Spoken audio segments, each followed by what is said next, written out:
So recently we built a beast of a gaming PC. Video is coming soon, so make sure to subscribe. But there were certain games that we weren't enjoying on the keyboard and mouse. So we ordered this Cosmic Byte Aries wired controller. So today's video is going to be all about this controller, its features, pricing, design and build quality, and my overall experience. So let's get started. Also, you can find the discount link in the description below. It comes in both black and white color, and it also comes in wireless option. This one is wired, which was about 1100 rupees on Amazon. The wireless one is for around 1500 rupees. You can check both of them from the description below. Now, starting with the design and build quality of the Cosmic Byte Aries, I would say it's a well-designed gaming controller. Though it's made out of plastic, but it feels very durable and high quality. It doesn't make you feel like you are using a budget wireless controller. Also, the look and feel of the controller is very similar to Xbox controller, and the layout as well. You see there are two joysticks, there's a D-pad, there's XYAB buttons, we have triggers, and the design and ergonomic feels pretty much like the Xbox controller,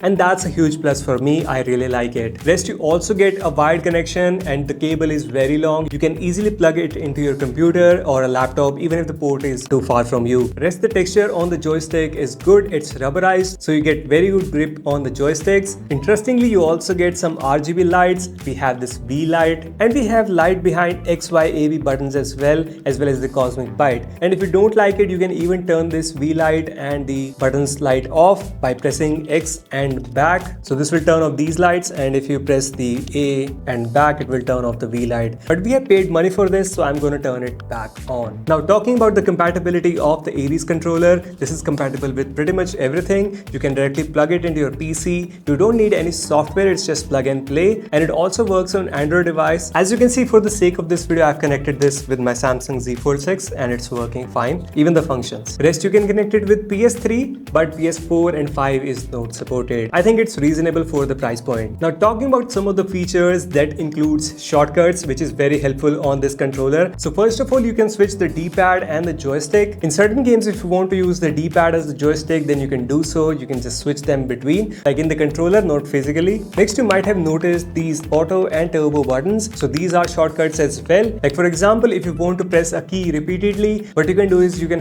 hold the turbo button and then press the button you want to press repeatedly. Now, as long as you hold that button, it will keep on pressing it. And if you want to release the key, then what you can do is you can just hold the auto button and then press that button. And now if you even release it, it will keep on pressing the same button. That takes the gaming experience to a next level. And talking about my gaming experience, I totally enjoyed using this controller. I tested it on many games, and lately I've been enjoying the Final Fantasy 16, and it was a breeze to use this controller with that game. First of all, as this is a wired controller, there is no input lag. I mean, it makes sense. Second, the dual motor vibration is awesome. It gives a great vibration that makes gaming more enjoyable. And lastly are the triggers. You will love it. Also, these are magnetic triggers, so these are going to last long. Also, you will notice that these are very pressure sensitive and accurate. So if you just press it lightly, it's going to input lightly. Like if you have set this to race or brake, then if you are pressing it gently, the car will move slowly. And if you are going to press it fully, then it's going to boom. And same goes for the brake and rest of the triggers. But this is rare to see on a budget gaming controller. Like if you compare this other gaming controllers in the market, you won't see these features. Also, rest of the controller have those like mechanical triggers which loosen up after certain amount of use. But these magnetic triggers are breeze. These are not going to go anyway. So overall, I had a great experience with the Aries controller, and I can easily say it's a value for money. This one is for 1100 rupees and the wireless one is for about 1500 rupees. Most of the time there are sales on Amazon, so make sure to check out the link in the description timely. However, that's it for today's video. Now, if you have any doubt about this controller, you can leave them in the comments, and if you want me to compare this, you can leave that down as well. Now, if you are looking for a gaming keyboard, you can watch this video, and if you are looking for a gaming mouse, then there you go. Now make sure to like, share and subscribe, and I'll see you in the next one. Until then, stay safe. Bye bye.